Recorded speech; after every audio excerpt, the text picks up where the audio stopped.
An out-of-season rain event is impacting northern and central parts of the country this week, and it's going to last for several more days. I'm Angus here at the Bureau of Meteorology. It is Monday the 26th of May, and let's see what's going on up in the northwest. We can see clouds streaming onto the country from the Indian Ocean, south of Indonesia. Lots of moisture ready to rain. The colours here show us how tall the clouds are, how high, how deep they are, and that's signalling to us that there is plenty of moisture available to turn into rain across northern parts of Western Australia. And in fact, it is already happening. We can look at the radar imagery and see some falls up around the very far northern coast. We've already seen about 40 millimetres of rain in Broome and surrounding areas, and there is plenty more on the way. In fact, let's switch off what has happened already and take a look to how things are going to evolve over the next couple of days with the forecast. And through the remainder of Monday, it looks like rain will really set in through the Kimberley and the northern interior of Western Australia.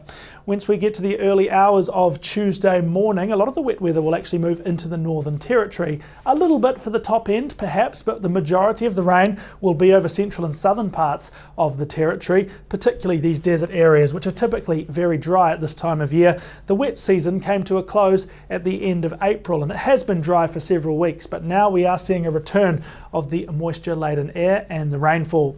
By early Wednesday morning, most of the rain will be over central Australia, but we could still see a little bit across the northwest, maybe some far northern parts of South Australia, and potentially even some rain getting into far western Queensland, especially as we move on to the second half of the week. In regards to how much rain could fall, well, lots of places could see between 50 and 150 millimetres of rain through this very broad area through the Kimberley, the northern interior and central parts of the Territory. Some places may get a little bit more than that. Given all the rain over such a large area, it is likely that rivers, creeks and streams will start to rise, and some could potentially flood, which may cause road closures and potential community isolation.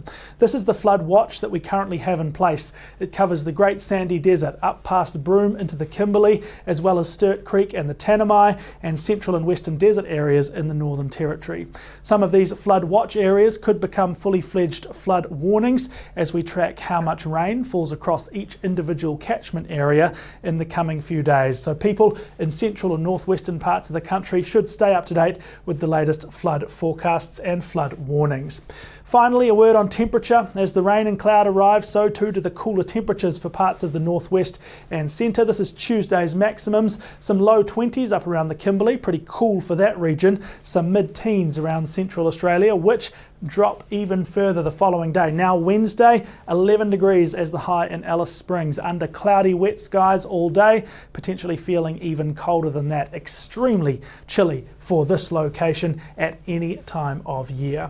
So do stay up to date with the latest forecasts and warnings for this unseasonable rainfall event across the northwest of the country through the Bureau's website and app. Thanks for watching. Have a good day.